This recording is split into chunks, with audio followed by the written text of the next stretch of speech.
वो भी आजमाया। अब आप लोग कितना इनको आजमाओगे, अब इनको और ज्यादा आजमाने की जरूरत नहीं है। और इस मामले में विशेषकर मैं दलितों, आदिवासियों व अन्य पिछड़े वर्गों के लोगों को ये बताना चाहूंगी कि इन वर्गों के लोगों को अपने पैरों पर खड़े होने के लिए परम पूज्य बाबा साहब डॉक्टर भीमराव अम्बेडकर के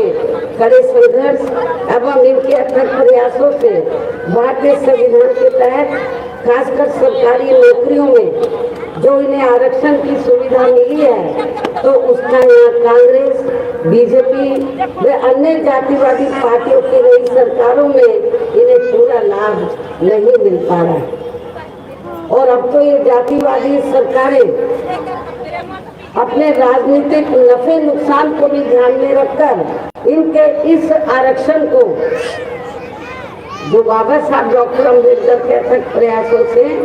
SC, ST, OBC वर्गों के लोगों को जो विभिन्न क्षेत्रों में आरक्षण मिला है, खासकर सरकारी नौकरियों में जो आरक्षण मिला है, तो उसका पूरा लाभ आप लोगों को नहीं मिल पा रहा है। क्योंकि जो भी केंद्र और राज्यों में सरकारें रही हैं, वो इन वर्गों के विरोध में रही हैं, जातिवादी मानसिकता की रही हैं। वो नहीं चाहती कि इन वर्गों के लोगों को आरक्षण का पूरा लाभ मिले। और अब ये लोग अपने नफे नुकसान, राजनीतिक नफे नुकसान को देखकर उनको मालूम है कि यदि हम इन वर्गों का सीधा आरक्षण खत्म करेंगे तो इनको राजनीतिक नुकसान हो जाएगा। तो अब तो ये जातिवादी सरकारें अपने राजनीतिक नफे नुकसान को भी ध्यान में रखकर इनके इस आरक्षण को मान्य कोर्ट की आड़ में इसे प्रभावहीन बनाने में व खत्म करने की भी पूरी कोशिश में लगी है। अब सीधा हाथ नहीं डाल रही है, अब कोर्ट का सहारा लेकर आपके आरक्षण को ये खत्म करना चाहती है। और इसका खास उदाहरण दिनांक 1 अगस्त 2024 को माननीय सुप्रीम कोर्ट का दिया गया निर्णय, जिसमें कोर्ट ने SC व ST के आरक्षण अर्थात इसमें वर्गीकरण करने व क्रीमी लेयर आदि को भी लागू करने की बात कही है, जिससे हमारी पार्टी कतई भी सहमत नहीं है। इतना ही नहीं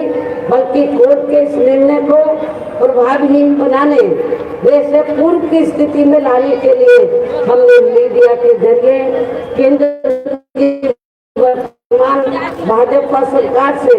संसद में संवैधानिक संशोधन विधेयक लाकर इसे पास कराने का भी अनेकों बार अनुरोध किया है, लेकिन हमारे इस अनुरोध को अभी तक भी केंद्र सरकार ने स्वीकार नहीं किया है। और इस मामले में विपक्ष की भी सभी आरक्षण विरोधी जातिवादी पार्टियां कुछ भी खुलकर बोलने के लिए तैयार नहीं है। कांग्रेस पार्टी है और जो इनका इंडिया गठबंधन है वो भी इस मामले में चुप है। और अब तो इनकी राज्य सरकारों ने कोर्ट के इस निर्णय को लागू करना भी शुरू कर दिया, जो सुप्रीम कोर्ट ने दिया है कि SC, ST का जो आरक्षण है, आरक्षण में आरक्षण, इसका वर्गीकरण करके जो पहले कभी क्रीमी लेयर इन वर्गों में नहीं होता था वो भी लागू कर दिया इन्होंने। तो और अब तो इनकी राज्य सरकारों ने कोर्ट के इस निर्णय को लागू करना भी शुरू कर दिया। इसी प्रकार ये सरकारें OBC के आरक्षण को भी कभी भी प्रभावित कर सकती हैं। इसलिए इन्हें भी अब SC, ST के साथ एकजुट होने की जरूरत है। जो अति पिछड़े वर्ग के लोग हैं तो उन्हें भी SC, ST के साथ एकजुट होने की जरूरत है। और अभी सभी वर्गों के लोगों को यहाँ आपके झारखंड प्रदेश में विधानसभा के लिए हो रहे आम चुनाव में अपनी एकमात्र विपक्षी पार्टी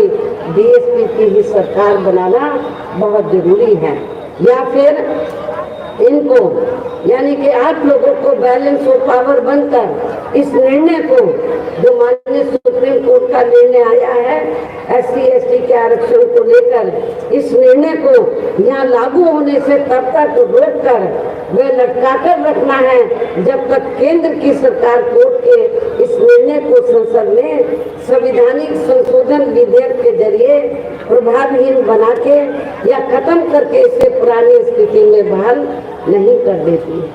या जब तक बीएसपी केंद्र की सत्ता में नहीं आती है या बीएसपी इसको जो जजमेंट आया है तो इसको प्रभावहीन नहीं बना देती है। और ये इसलिए भी करना बहुत जरूरी है क्योंकि माननीय कोर्ट ने अपने इस निर्णय को लागू कराने का ये कार्य अब सीधा राज्य सरकारों के ऊपर छोड़ दिया। जो अब ये सरकारें इसकी आड़ में अपनी पार्टी के लाभ के हिसाब से इन वर्गों को बांटकर इन्हें आपस में ही लड़ाएंगे। SC ST को लोगों को आरक्षण में आरक्षण देकर इनको आपस में ही लड़ाएंगे तथा इसका राजनीतिक फायदा भी ये विरोधी पार्टियां खूब उठाएंगे। जबकि संविधान के मुताबिक किस जाति को SC व ST की सूची में शामिल करना है या नहीं करना है तो इसका ये अधिकार अभी तक केवल संसद व माननीय राष्ट्रपति जी को ही दिया हुआ था, लेकिन माननीय सुप्रीम कोर्ट ने अब ये अधिकार सीधा राज्य सरकारों को दे दिया। और अब तो कांग्रेस के श्री राहुल गांधी ने भी विदेश में जाकर इनके सभी आरक्षण को, इन वर्गों के सभी आरक्षण को आगे वक्त आने पर खत्म करने का भी ऐलान कर दिया। कांग्रेस ने तो कहा कि हम बिल्कुल खत्म कर देंगे जब वो सेंटर में आ जाएंगे। ऐसे में यही कहना है कि देश में इन वर्गों को बाबा साहब डॉक्टर भीमराव अम्बेडकर ने जो आरक्षण का ये संवैधानिक अधिकार दिया है तो उसे अब यहाँ सभी जातिवादी पार्टियां किस्म किस्म के हथकंडे इस्तेमाल करके प्रभावहीन बनाने में व खत्म करने की ही पूरी कोशिश में लगी हुई है। और इसी मानसिकता के तहत चलकर ही केंद्र व राज्यों में कांग्रेस, बीजेपी व अन्य जातिवादी पार्टियों की भी रही सरकारों ने इनका आरक्षण का कोटा अभी तक भी पूरा नहीं भरा, जिसे फिर अंत में किसी न किसी रूप में सामान्य वर्गों को ही दे दिया जाता है। पदोन्नति में आरक्षण को तो इन्होंने बहुत पहले ही माननीय कोर्ट की आड़ में इसे काफी हद तक खत्म कर दिया है। इसके साथ ही केंद्र व राज्यों की भी सरकारों द्वारा इन वर्गों के लोगों को प्राइवेट सेक्टर में आरक्षण दिए जाने की व्यवस्था किए बिना ही इनके ज्यादातर सरकारी कार्य अब यहाँ प्राइवेट सेक्टर के जरिए ही देश के अधिकांश बड़े बड़े पूंजीपतियों व धनराशियों को ही दिए जा रहे हैं, जिसके कारण आपके यहाँ झारखंड प्रदेश सहित पूरे देश में अब इन वर्गों के लोगों को आरक्षण का बहुत कम ही लाभ मिल पा रहा है। और इससे अब पूरे देश में दलितों व आदिवासियों के साथ साथ अन्य पिछड़े वर्गों के लोगों को भी काफी ज्यादा नुकसान हो रहा है। जबकि अन्य पिछड़े वर्गों के लोगों को ये भी मालूम होना चाहिए कि इन्हें मंडल कमीशन की रिपोर्ट के तहत आरक्षण की ये सुविधा केंद्र में कांग्रेस पार्टी की रही सरकार में नहीं मिली थी, बल्कि बीएसपी के कड़े संघर्ष अब हम अथक प्रयासों से ही केंद्र में रही श्री बीपी सिंह की सरकार में मिली है, जिसका भी अब यहाँ जातिवादी विरोधी पार्टियों की चल रही सरकारें इन्हें पूरा लाभ नहीं दे पा रही हैं। इसके साथ ही श्री बीपी सिंह की सरकार में ही इन वर्गों के मसीहा परम पूज्य बाबा साहब डॉक्टर भीमराव अम्बेडकर को भी यहाँ भारत रत्न की उपाधि से सम्मानित किया गया है, जिसके लिए वो हर प्रकार से पात्र भी थे। जबकि उन्हें ये सम्मान उनके जीते जी केंद्र में रही कांग्रेस पार्टी की सरकार में ही बहुत पहले मिल जाना चाहिए था, लेकिन कांग्रेस पार्टी की रही सरकार ने अपनी जातिवादी मानसिकता की वजह से इनके देहांत के बाद भी इन्हें ये सम्मान नहीं दिया है, जो इनके द्वारा बनाए गए संविधान के सम्मान की अब ये आए दिन हवाई बात करते हैं। लोग तो ये कहते हैं एक छोटी सी किताब बना रखी है, लाल कवर है और अंदर कागज खाली है। उनको ये नहीं मालूम संविधान में क्या लिखा है और वो किताब को दिखाते बोलते हैं, लेकिन संविधान के मुताबिक चाहे वो केंद्र में कांग्रेस पार्टी पावर में रही है लंबे अरसे तक आजादी के बाद, और राज्यों में भी अभी भी है, लेकिन उन्होंने संविधान का सही तरीके से पालन नहीं किया है, उस पर अमल नहीं किया है। इतना ही नहीं बल्कि इनके कारवां को, बाबा साहब डॉक्टर भीमराव अम्बेडकर के कारवां को आगे बढ़ाने वाले, वे हर मामले में समर्पित रहे व्यक्तित्व मान्यवर श्री काशीराम जी के देहांत होने पर केंद्र में रही इसी कांग्रेस पार्टी की सरकार ने इनके सम्मान में एक दिन का भी राष्ट्रीय शोक घोषित नहीं किया था। इससे भी इन वर्गों के प्रति इस कांग्रेस पार्टी की हीन व जातिवादी मानसिकता साफ झलकती है। इसके साथ ही इन वर्गों के लोगों को जुर्म जाति से निजात दिलाने के लिए जो भी नियम व कानून आदि बने हैं, तो उन पर भी केंद्र व राज्यों की जातिवादी सरकारें सही से अमल नहीं कर पा रही हैं, जिससे अब यहाँ खासकर दलितों, आदिवासियों वे अन्य पिछड़े वर्गों के ऊपर शोषण करने वाले लोगों का मनोबल और भी ज्यादा बढ़ा है। और ये सब हमें यहाँ आपके झारखंड प्रदेश में भी काफी कुछ देखने के लिए मिल रहा है। इसी प्रकार हमें पूरे देश में मुस्लिम व अन्य धार्मिक अल्पसंख्यक समाज के लोगों की भी हालत कोई खास अच्छी नजर नहीं आती। इनके साथ साथ अपर कास्ट समाज में से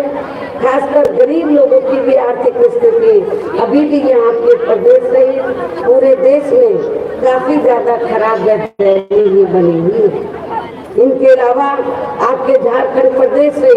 पूरे देश में सब समाज में से विशेषकर यहाँ गरीब, मजदूर, किसान, कर्मचारी, व्यापारी एवं अन्य मेहनत कर लोग भी अपनी विभिन्न समस्याओं को लेकर अभी भी हमें काफी ज्यादा दुखी व परेशान ही नजर आते हैं। और इनमें भी किसान वर्ग तो केंद्र में अभी तक की रही सभी सरकारों की गलत नीतियों के कारण काफी ज्यादा परेशान है। लेकिन इनकी मुख्य वजह हमारी पार्टी केंद्र में या आपके झारखंड प्रदेश में भी यहाँ अब तक की रही सभी विरोधी पार्टियों की सरकारों की गरीब व किसान विरोधी तथा इनकी जातिवादी, संकीर्ण व पूंजीवादी मानसिकता के तहत बनाई गई इनकी गलत नीतियों एवं गलत कार्य प्रणाली को ही काफी पूरे तौर से जिम्मेदार मानकर चलती है, जिसके कारण ही आए दिन यहाँ पूरे देश में गरीबी, बेरोजगारी व महंगाई आदि भी काफी ज्यादा बढ़ रही है, जिससे आम जनता काफी ज्यादा दुखी है। इसके साथ साथ अभी भी अपने देश में भ्रष्टाचार हर स्तर पर काफी ज्यादा व्याप्त है, जिससे आपका खुद का अपना झारखंड प्रदेश भी अछूता नहीं रहा। और इन सब के लिए हमारी पार्टी आजादी के बाद से लेकर अभी तक केंद्र व देश के अधिकांश राज्यों में तथा यहाँ आपके खुद के अपने झारखंड प्रदेश में भी ज्यादातर सत्ता यहाँ गलत पार्टियों में से खासकर कांग्रेस, बीजेपी व अन्य जातिवादी पार्टियों के हाथों में ही या इनके गठबंधन दलों के हाथों में ही आने को मानकर चलती है। और इन सभी विरोधी पार्टियों को हमारी पार्टी इसलिए भी जिम्मेदार मानकर चलती है क्योंकि शुरू से ही लगभग ये सभी विरोधी पार्टियां केंद्र व देश के अधिकांश राज्यों में भी ज्यादातर यहाँ बड़े बड़े पूंजीपतियों व धना सेठों की आर्थिक मदद से ही सत्ता में आती है। और सत्ता में आ जाने के बाद फिर ये पार्टियां अधिकतर मामलों में अपनी आर्थिक एवं अन्य सभी नीतियां यहाँ गरीब एवं आम जनता की समस्याओं को दूर करने के हिसाब से तैयार नहीं करती हैं, बल्कि देश के उन बड़े बड़े पूंजी